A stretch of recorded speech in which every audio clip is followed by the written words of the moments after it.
Well, for some reason, it is perhaps Labour that is struggling with the consequences of this Supreme Court verdict as much as the government. If Parliament is to vote, then Labour has to make up its mind as to exactly what its position is. And yet it has given a good impression of being in a muddle. Keen to support Brexit, as that was the result of the referendum, but also having lots of Remain supporters it can't ignore. It's kind of stuck between UKIP in some blue-collar neighbourhoods and the Lib Dems in university towns. Well, Nick Watt's been looking at where the party stands. For the best part of 3 decades, Europe has cast a shadow over the Conservative Party. Now, at the very moment many Tories have been expecting a split of historic proportions, it is the Labour Party which is wrestling with this most troublesome of issues. The vast bulk of the Conservative Party accepts Theresa May's timetable for triggering Article 50 and her overall Brexit blueprint. As for the Labour Party, they are struggling to fashion a coherent response. Many Labour MPs are also trying to work out how to adapt their instinctively pro-EU views whilst representing constituencies which recorded high Leave votes in the referendum. I campaigned passionately for Remain. I lived and worked in Brussels for a number of years. I'm married to a Dane and all the rest of it. So I'm pro-European with my heart and my head. But I'm also a Democrat. The referendum has overridden the way that I would normally look at the European question. And now we have to accept the reality of where we are and push the government to secure the best possible deal for the British people. It was but half a generation ago that Labour's fervent support for the EU was an electoral asset. Now the referendum has changed everything, presenting Labour with a daunting challenge. Labour's never going to appeal to people who are fervently pro-European and die-hard Brexiteers. It's got to try and change the terms of the political conversation, reach out to people who didn't feel hugely strongly in either direction. And that really means not talking about Brexit anymore. While the conversation is about Brexit, Labour's in a strategically weak position. Andrew Harrop believes a weakened Labour Party is providing rich pickings for other parties. Since the 2015 general election, it's estimated that Labour has lost the highest number of votes to the Lib Dems, 400,000. However, it's also lost 200,000 votes to the Conservatives and 200,000 to UKIP.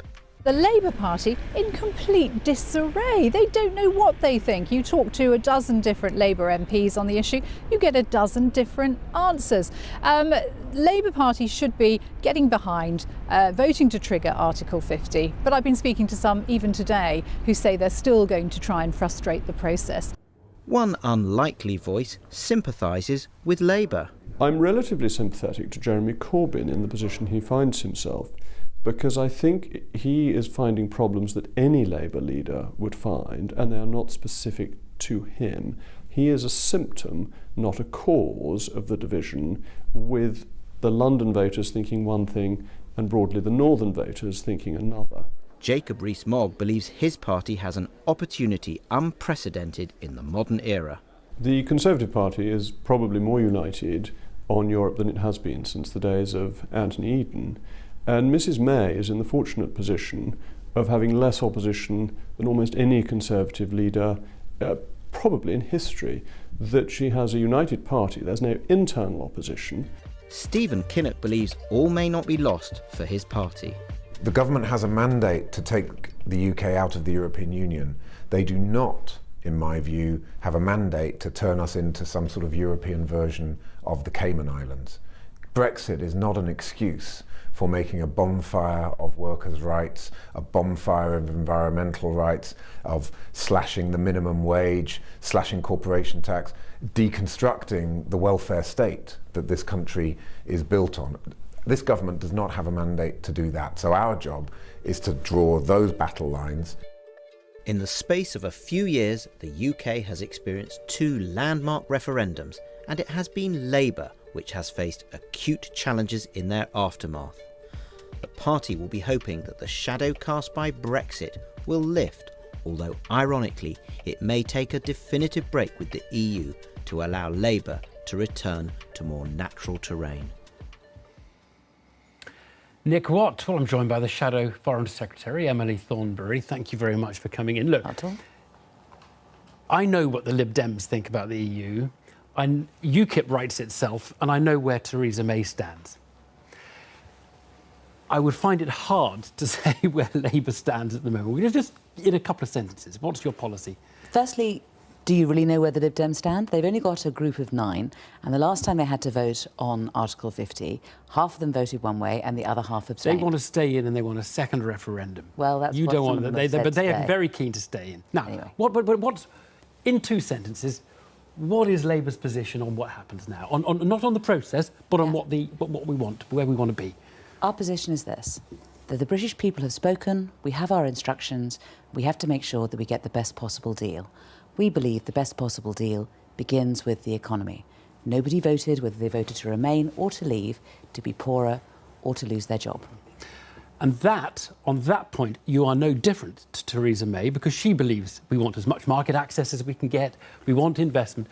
Now, she is not willing to pay the price for that market access by giving up control of our borders. Are you saying you would have less control of the borders than Theresa May is advocating?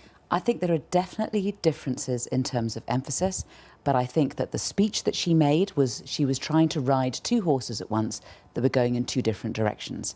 And it is our job as the opposition, and remember, we are only the opposition, we have to hold her to account. There are bits in her speech we like. So we like the idea of a tariff-free access to the single market. We like there not being a build-up of red tape. That's the sort of thing we like to hear. So yes, we will support her on that, and we want to make sure that the negotiations go that way.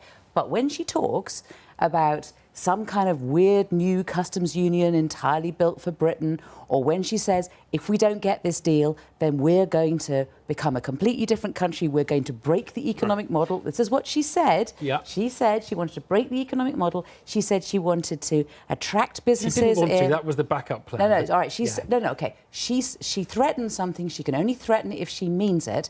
And what she means is if she doesn't get her own way, she's going to try and attract businesses here by lowering corporation tax and by making it more attractive. That means less money for services. Understand. So that critique I've heard. I suppose I really want to know. You don't know what we say. No, but I know what your critique of her is. What I want to know is basically the question is there an alternative vision to Brexit, to the one that says we get control of our border back, we leave the single market, we leave the customs union, and we just fight for as much access as we can get after that?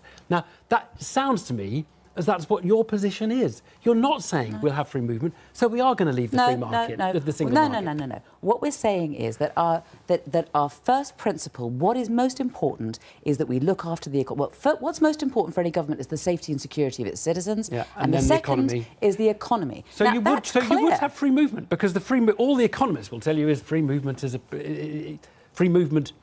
the price you pay to get the best market access, and the best market access is good for the economy. So if we're not going to be in the single market, and we're going to have a custom-made deal for Britain, then there will need to be negotiating, and we've made it clear that we will not die in a ditch for freedom of movement. There needs to be some give and take on this, but our priority is to make sure that nobody loses their job and that we look after the economy. Because because people who are just keeping their head above water will be the ones who will be affected most if the economy goes back. Well, this is entirely consistent with Labour values. I understand, but I'm not entirely clear as to the trade-off between market access, let's call that good for the economy, and control of borders, which allows us to control immigration. I'm not 100% clear where you are on that. Look, let's suppose you've knocked on my door. I'm a member of the public. You've knocked on the door, and I say, here, Emily Thornberry, tell me what your policy on Europe is. Now, give it to me in a punter-friendly style. Well, I've just told you. Do you want me to say it all over again? Right. So it's priority to the economy. What about immigration? What's the policy on immigration? Our policy on immigration is that we will not die in a ditch for freedom of movement. That's not we won't die in a ditch. Is it? Are you for it or against it? It will be a negotiation. You're for free movement or you're against free movement? You're not dying in a ditch implies you want it, but you're not going to... We're not against immigration. We have always been in favour of fair rules and managed migration. That has always been Labour's policy, and it continues to be Labour's policy. So you're in favour of free movement, but you're not going to die in a ditch for it. But the EU wants us to have free movement, so not dying in a ditch for it is going to be easy to negotiate. You will keep it and get good market access. Now, do you know what? we're not going to be doing the negotiations. Unfortunately, we're in opposition. And so our job is to make sure that this government does not lose sight of the overwhelming importance of jobs and living standards and the economy. You know, we do not need them to, we do not trust them to go off on their own and negotiate on our behalf in Europe without us keeping an eye on them. And that's why today what we were saying was that, you know, that the Article 50, if it's going to be triggered, we will not get in the way of it, but we will try and amend the legislation in order to ensure that they keep coming back, that we keep an eye on it. And if necessary, there'll be hand-to-hand combat on this. We need to make sure that we get the best deal on behalf of the whole country. And she can't say she acts on behalf of the whole country without actually negotiating with Parliament, without listening to Parliament, without listening to the views of the British people. We represent important parts of Britain. Actually, you know, people say, oh, Labour's in such difficulties. We've got, you know, people who are in favour of leaving the European and people who want to leave the Union. You know, actually, we represent the country.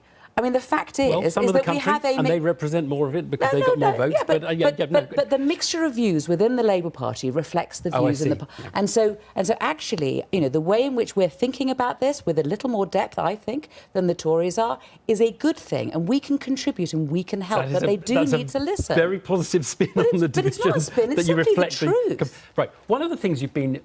the lines today has been you will not let the government turn Britain into an offshore Cayman Islands. Damn right we won't. Is that going to be an amendment to the Article 50 bill? Is there going to be something to that effect? Let's see what the bill is first. It's really difficult for me to tell you. It's going to be a couple of lines, probably. Well, it's going to be on maybe Thursday. and maybe not. Let's see what there's no point now, is there? You could put an amendment saying Britain mustn't become a tax haven or Britain mustn't aim to reduce its... Well, we may not be allowed to put it in exactly those words. But there's no point anyway, because a future government can just change its mind on that. It's not a negotiating thing with the EU. But there'll be a number of things, right? So the first thing is, the plan, it may be a piece of paper with plan written on the top, but it's a speech that she didn't make in Parliament and she wasn't answerable to questions.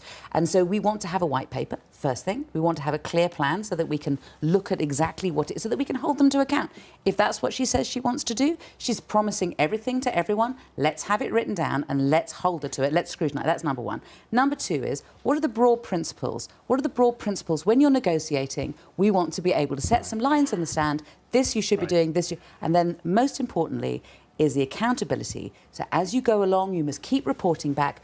We should hold you to account, and that final vote should not be at the 11th hour when it's basically take it or leave it. All process stuff, process. But that's, I mean, that's interesting. But if there's not really much difference between you and them, there is a difference. There is a lot of difference between our approach and the Tories' approach. I really think. Do you accept? I mean, one of the difficulties for Labour is that basically the country's great schism is Remainer Brexit, and opposition that is trying to be kind of, well, we accept the Brexit result. It puts you in a very difficult position because, in a sense, you're not on the great fissure, on either side of the great fissure in politics. No, in the end, you know, you cannot have political parties who go for one half or the other half, which is what the other two parties are doing.